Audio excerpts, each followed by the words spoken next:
4.4 eFootball 25 update. Let's talk about it. Now, for some of you think it's a bit late to talk about the update. I personally would rather play for a week or two. I wanted to play different day with different opponents with cross-platform on and off and find the difference between whether cross-platform I play on PlayStation 5, whether that's going to affect my experience online. This update for being 4.4, I'm very optimistic in a sense. And I think considering the previous updates we had, this one being 4.4, not really a major, I think they've added some good additions, some useful additions, some stuff that I personally don't like, but it's not about me.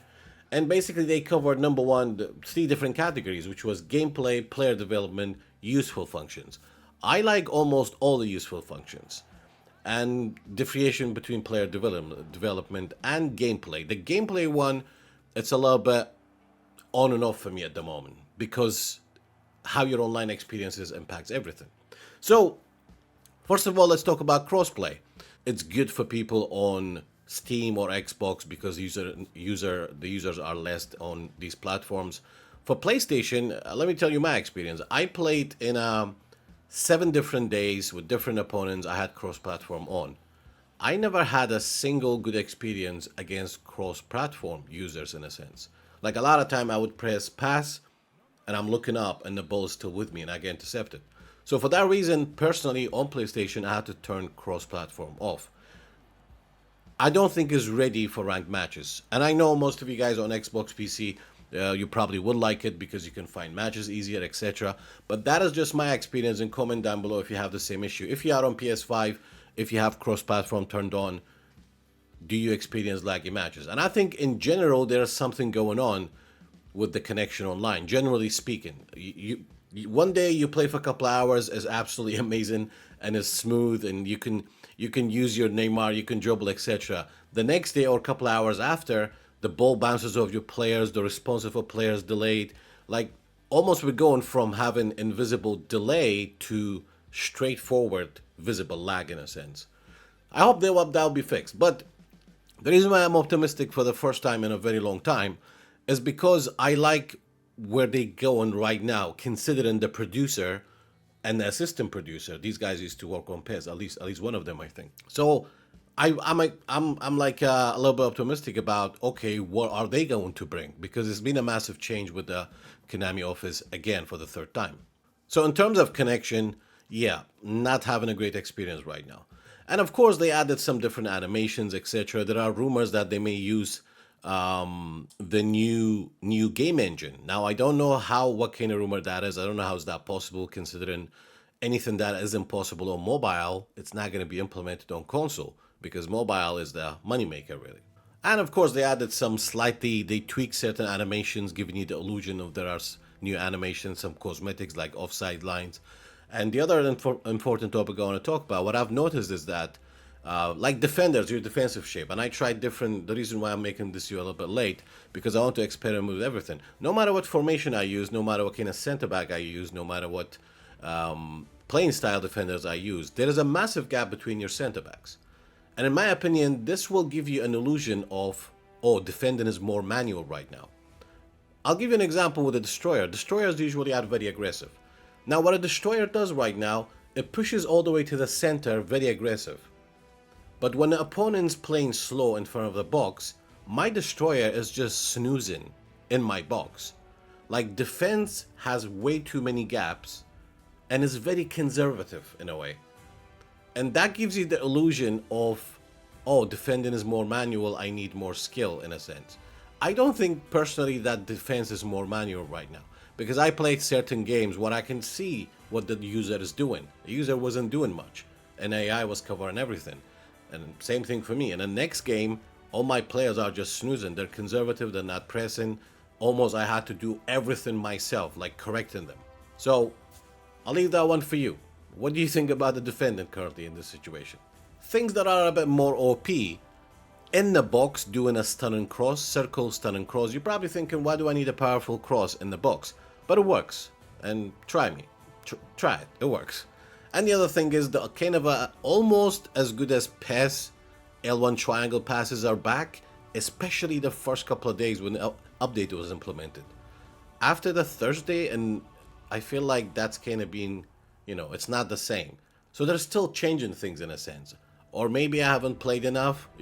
I'm not sure about that in a sense. The one thing that I don't like is Smart Assist being implemented on all modes. Now, sure, some people would say, Smart Assist, it's not going to affect skilled players. It depends what your definition is of a skilled player. Because there are skilled players who knows the game inside out, who can play some beautiful football, and there are players who just knows how to exploit the game, being good at the meta. So, if you're like me and many other people, there are more casuals and players who play the game for the fun factor rather than just grinding for a rewarder's rank or play the same system, the same meta pattern over and over. So the people who are good at beating the game and exploiting the mechanics to their advantage as skilled meta players, yeah, probably smartness is not going to affect them. But somebody like myself and many others who like to use different stuff, use to unconventional formations, or taking a risk, or trying different players, not always use the meta players in a sense, or meta formations, the smart assist can affect us because you can have a guy who hardly has no vision or barely knows how to do 1-2 or hit an accurate shot, and the smart assist will carry him. So that means from now on, every game is going to be either a good opponent or a difficult match against somebody who shouldn't even dominate in the first place. This is how I see the smart assist being implemented for everybody. And in terms of passing, yes, as they say, as they show in the screenshot that they talk about it. So basically, the higher the player's passing, the faster the pass will be. What happened to accuracy? I'm not sure if I like where they're going with this. Also with finishing, the higher the finishing, the less frame basically in a sense, So if a player has 90 finishing compared to 95, the 95 one will hit the ball quicker, almost 2 frames faster in a sense. And some people did say there's a difference between PS4 and PS5 version. The PS5 version has some input delay, but this is a different subject in terms of player stats and frame rate in terms of finishing, because they explained it themselves, the producers, is that the higher the stats, the faster the action in a sense. So if you're a player right now, if you really care about your trust in your passing games, minimum should be 85. And I think the benchmark for passing, it's 90 in a sense. And for finishing, 90 is not good enough for finishing anymore. It has to be 95. But if you have your players who has finishing 90 or below 90, that means you should only use them to score tap-ins in the box, nothing fancy. But the game still has a massive arcade kick-in rush. I get it, you could be playing an amazing football possession game, trapping the ball, switching left and right, back and forth, but you will have somebody playing against you, making 2 passes, he's with your goalkeeper, whooping a through ball, 1-2 pass, first time shot, boom. So, that exists too. And shoulder barge abuse is kinda back again. I don't know what they're doing with this. Like one update, people when they try to foul you with shoulder barge, they can get away with it. One update they can instantly foul. So I don't know what they're doing with that too. And I would say lack of interception. I get it, they nerfed matchup a little bit, but the lack of interception, like conservative defense, no matter which tactic I try to use, this seems to be a little bit consistent. And because they are experimental, like I feel like every Thursday they nerf and buff certain skill or stats, and that's going to affect your players, therefore will affect how you play, at least in my experience in a sense. So overall with this update, for being 4.4 and not a title update, I think for the first time in a very long time, I'm excited to see what these new producers do, especially the assistant. And because some of the function they added, we'll be able to delete a player skill. These are not major, and of course there are many bigger things because this game is still one major mode, Dream Team. Rest of the stuff are not necessarily a mode, a game mode. Like Daily Challenge is not a mode, even though it's called a mode. So I get it, and generally it's still not a full game. It's just a one major mode Dream Team. There's still no Master League. There's still no other proper functions to play other modes. And I have noticed a lot of people even quitting now. I think the generation who played PES, more than 50% of them no longer with us in a sense. I've been making content and streaming since 2025. And majority of the people that I know, more than 50% of people who are in my community in a sense, they just kind of decline the way eFootball is going. Because it becomes a game where exploity, arcade play, fast play, meta play, you kind of have to be always switched on, try your best. You have to play like it's a last minute from kickoff, locked on, not taking any risk to be able to get the win ratio that you deserve. Even against users often who are lower ranked than you or they have a weaker team. So basically it becomes a game where you can implement the real life football, whether it's tactically or by player selection, into it. And for me, that's one thing I miss about PES, because on PES I was able to use very unconventional formation, try every player, not even meta, and I would still win at least 70%. Only football, if I do that, I won't be able to win 50% in a sense, because it makes a big difference if I'm using Andy Cole and Dennis Lowe and Beckham on the side, and my opponent is a good meta player playing a simple 4-2-1-3, with Suarez, Messi, and Karl Heinz, and just going bang bang, one touch pass, first time shot, boom.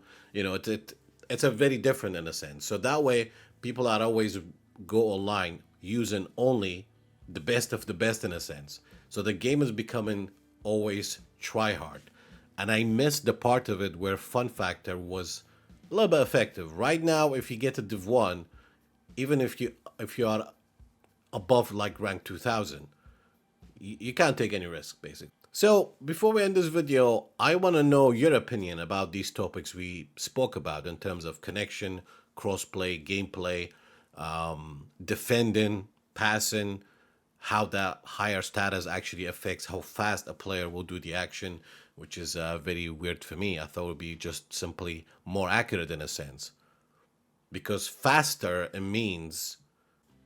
And also, what do you think of dribbling? Do you think is there any differences in dribbling? In my opinion, I don't feel much difference. To be honest, my experience with the online right now, I get very heavy matches in a sense. I try to prevent do dribbling too often unless I have to in a way. And again, like shielding the ball, turning, twisting is not necessarily dribbling. I'm talking about taking a player and going like R9. Not doing the Sergio Busquets, turn and shield, turn and shield. So overall, in my opinion, as I said, for the first time in a very long time, I am very optimistic about this update. Of course, there are several things I don't like personally, but it's not about personal preference. This game is not made for individual gamers' happiness in a sense. So there's always going to be things that you don't like. I think when it comes to a point where you don't like you hate things more than that you like them, then maybe that probably will put you off the game. Apart from other major important stuff that there's no point to talk about it right now, one thing I was hoping they would change is the tireless, aggressive players for 90 minutes. The stamina feels like it doesn't exist. The only time I see stamina affecting players when they suddenly do a bad pass or a player with 95 finishing do a terrible finish with no power in a sense. But I'm like, somebody did an experiment and said stamina has no effect on speed.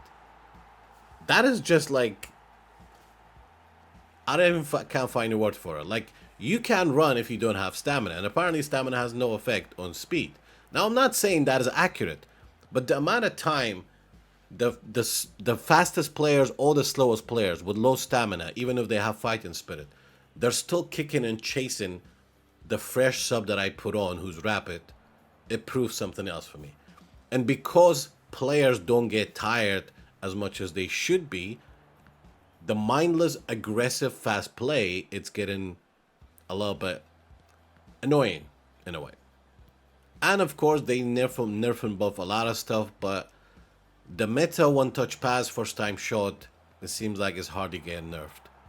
Because I think if the meta play gets nerfed, then probably most people on top 100 not only will struggle and also will maybe try to play the game instead of beating the game all the time. But there's always going to be some sort of meta. There's always going to be some mechanic exploiting pattern of play. And I'm slightly excited to see what these producers and his assistant will bring for the future, especially with the eFootball 26 title update.